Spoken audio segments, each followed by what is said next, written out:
How's it guys, this is Dayvy, FPL, and welcome back to the Fantasy Premier League video here on my channel. Now in this video we're going to be going over a little bit of a different video. I'm going to be talking to you about my strategy that has helped me finish in the top 10k for the last 2 seasons. I'm just warning you guys, this video is probably going to be a lot of talking and not a lot of graphics. If you're still interested in it, hopefully you stick around, as I think there's going to be a couple of useful tips in here for you if you are new to FPL and even if you are a seasoned veteran. So without further ado, let's get into the video. So a new season calls for a new sponsor, but here on the Dayvy FPL channel, we like our old.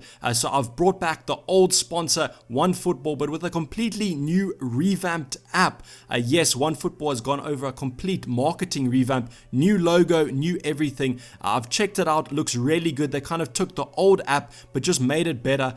So I'm really appreciative of that. If you want to go check them out, link down in the description below to go download the app. If you don't know who they are, they're the biggest app on iOS and Android. So go check them out. I personally use them, so I can recommend them from a personal level. So first up, I just wanted to quickly go over my FPL history, as it seems like it's quite an occurrence now that a content creator, or if you do give advice, you ask for FPL history. I don't think it's too important to me. I've played 4 seasons of FPL. If you want to know what happened in the first season, basically go on any podcast that I've featured on. I speak about it usually in that. But we're probably going to be highlighting the last 2 seasons that we've had. So if you are an OG of the channel, you know all about that 2018/2019 season where we managed to finish 22nd in the world. A really good achievement. And I think when I started the channel, we were about 50k.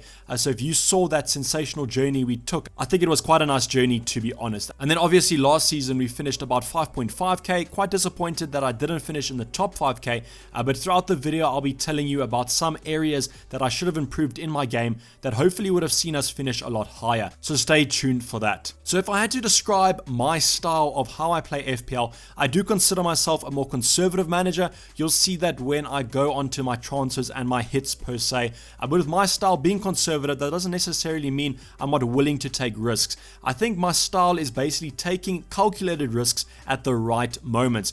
For example, in my 22nd in the world season, my second wild card was really good, just because I put a few risk takers, a few differentials in it that really saw me rise in the ranks. As I said, they were a little bit differential, but most of the time I'm really being patient with my players, being patient with my chips especially, which we'll be talking about soon as well.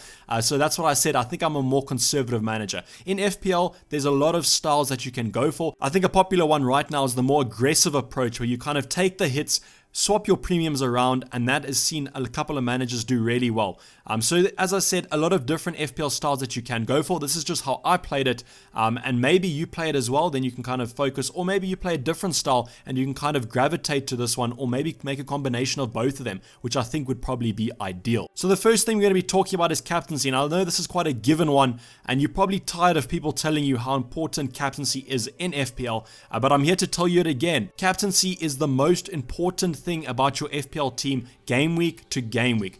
The reason being, doubles your points, but in most game weeks, if your captain does return, you pretty much will be seeing a green arrow. I've listed 2 examples here of when that didn't happen.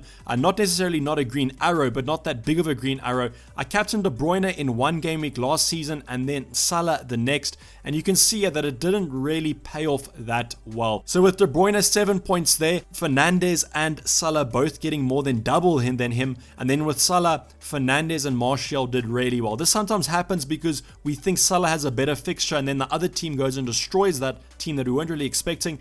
But I think this season captaincy is going to be a lot easier because of just the fact of us not owning that many premiums. So you can see on this side, I've owned the likes of Salah, Fernandes and De Bruyne. In this FPL season, I think it's going to be an occurrence for a lot of game weeks. You're going to have to stretch your budget a lot, and I think this season we're going to have to put a lot of mindset into the fact that, are we going to be captaining this premium?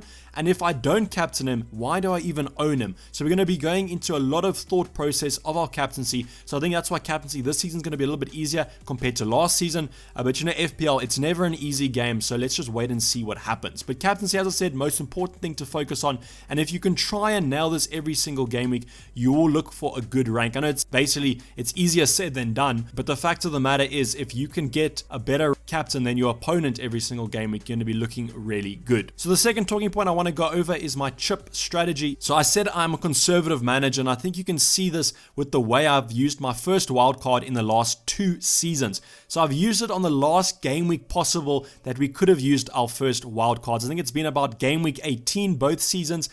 But I just don't know why I do that. I just think that I've held onto it as much as possible because I don't really feel the need. It takes a lot for me to use my wildcard. I never basically do an early wildcard, something that's been spoken about a lot for this FPL season. A lot of people kind of banking on bringing in those Man City and United options in an early wildcard, but I don't really think that's going to be the mindset for me. I think I'm going to try and hold my wildcard as far as possible, and I would probably recommend you guys to do it as well. If you do follow Ben Krellin, obviously you know the FPL guru, who's basically predicted that about game week 18 we're going to have a big blank game week. So if holding a wildcard allows you to easily prepare for that, I think that it might be worth doing it. And you know, with this whole situation we've been in with the virus, you might just want to hold on to these chips for as late as possible for the most clarity as possible that we can get. The other thing I wanted to talk about, the OGs will know, I love a wild card plus a bench boost combo. I've highlighted the bench boost from last season that we managed to get 135 points. I think this was the highest amount of points that I've ever gotten in FPL, but this was kind of the wild card plus bench boost combo.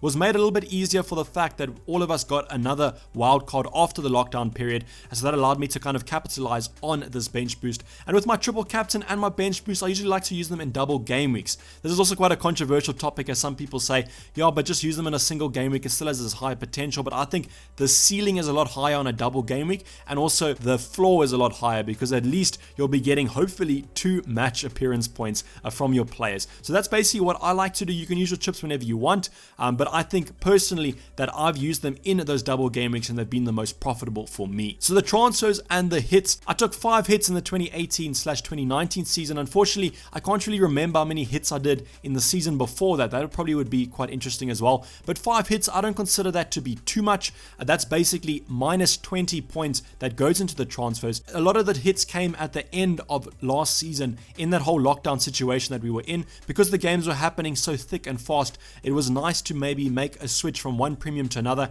because of the better fixtures. So that's why I ended up taking 5 hits. I don't usually like to take hits, and that's why I've kind of highlighted here the time versus money. So the time versus money heading there refers to your hits. If you're going to be taking a hit, I always like to have a couple of game weeks that you keep that player to kind of repay that hit off, because if you're taking minus 4 points off them, they might not return that in one game week versus the player that you transferred out. Whereas if you give them about 5 game weeks, 4 game weeks, or whatever, they do have enough time to kind of pay off that hit and make the move profitable. Another thing is money.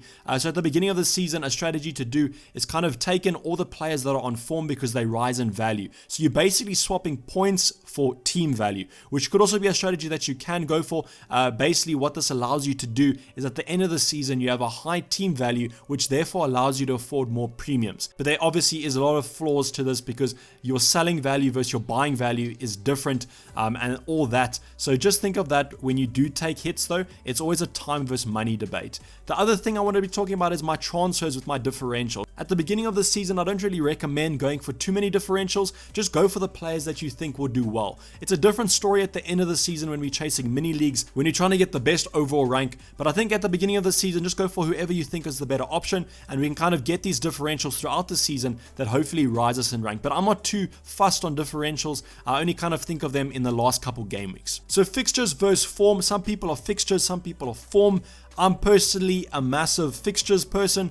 I just don't know why. I just favor the fixtures. Maybe it's because they're all highlighted on green on the FPL website. I do think form comes into it if a player's on a miraculous form. For example, like a Bruno Fernandes, it was impossible not to bring him in. So I don't think I'm oblivious to the form, but I definitely think I'm more willing to take a punt on a player out of form with good fixtures than a player in form without good fixtures. I know that might be a little bit silly to you. It just depends on your mindset and how you play FPL. But personally, I prefer the fixtures. So the last talking point I wanted to go over is just to stay focused throughout the season. Whether this means that you do spend a lot of time during the week checking your team, that is for you to decide, but at least check injury news, team press conferences, and basically just focus on which players are on form. I would maybe recommend to at least watch some football. If you can't, that's also perfectly fine. You can also look at stats if you prefer that. But I do think by staying focused throughout the season, I can't tell you how many of my friends basically play the first 6 game weeks and then drop off because either they're not doing well or because they just are not really enjoying the game. That's also one thing I wanted to let you guys know is if you start the season off really badly, that doesn't necessarily mean that you're not going to be ending in the top 10k or whatever your milestone is. The first half of the season is easily made up in the second half of the season. Now, if you want to finish first in the world, obviously you're going to have to do a good first half as well. But there's so many people last season even that started about the 2 million mark and still managed to make their way into the top 10k. So it's not impossible. If you just stick to it throughout the season with those chips, you can get massive point hauls, and by just staying focused throughout the season, you can do well. So if you want to finish with a good rank, if you want to win your mini leagues, just keep your team updated at least every single game week. Make a couple changes if you need to before the deadline, and that will basically allow you to finish above most FPL managers. So hopefully you did enjoy this video. I know it wasn't much of a tip video, but I can't even tell you how to finish top 10k. I might not even finish top 10k this season. As with FPL, we always kind of have that luck versus skill debate that goes on. So FPL is a lot about luck, but it also has some skill to it. And hopefully this season we can all finish in the top 10k. So don't forget to like the video if you did enjoy it, and subscribe if you're new or have not subscribed yet. I'm going to be signing off. It's been Dayvy FPL, and I'm out. Cheers. Bye.